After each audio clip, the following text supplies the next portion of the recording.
எம்ஜிஆர் கலாய்ச்சாங்க, எம்ஜிஆர் அவதூறு பேசுனாங்க, எம்ஜிஆருடைய தமிழனே இல்லைன்னு சொன்னாங்க, அதெல்லாம் பண்ணாங்க, அதெல்லாம் உண்மைதான்.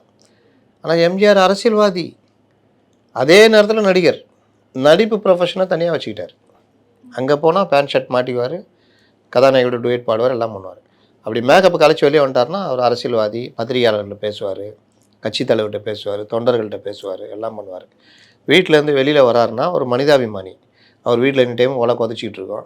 ஒரு கிளாஸ் தண்ணி குடிப்பியா நீ இங்கே போனால்? செங்கோட்டையன கியா விஜய் அந்தர் அரே ஜாவ் பானி நஹி, நெய் இல்லை பானி, பானி நெய்யா, நெய் கேட்கலப்பா, குடிக்க தண்ணி கேட்டேன், பானி பானி ஜாவ் அப்படின்னு. இதானாங்க நிலமை. எம்ஜிஆர் வீடு ஒரு நாளைக்கு 100-150 பேர் சாப்பிடுவாங்க. விஜயகாந்த் இன்றைக்கும் கட்சி ஆஃபீஸில் சோறு போட்டுனார். அதுக்குன்னு ஒரு பெரிய தொகை 88 கோடியோ 90 கோடியோ டெபாசிட் பண்ணிட்டாராம். இல்லாட்டி அணியார் சோறு போடுவாங்களா?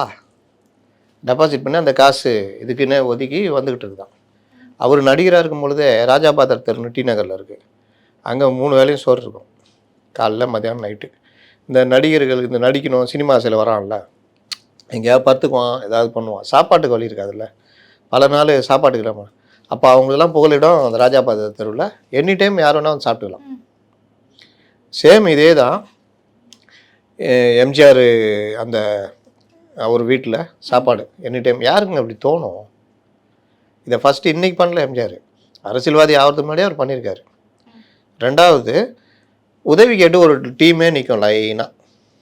எம்ஜிஆருடைய ஆஃபீஸில் இருக்கிற அந்த உதவியாளர்கள் 4 பேர் உட்காந்துட்டு பேர் டீட்டெயிலு என்னம்மா பிரச்சனை எல்லாம் கேட்டு எழுதிக்குவாங்க. மணி ஆர்டரில் அவங்களுக்கு காசு போகும் 100-200. 100-200னா இன்றைக்கி ரேஞ்சுக்கு 72-70ன்னு வச்சுக்கோங்க. தங்கம் வந்து 400 ரூபா, அப்போ 100 ரூபா கணக்கு போட்டுங்க.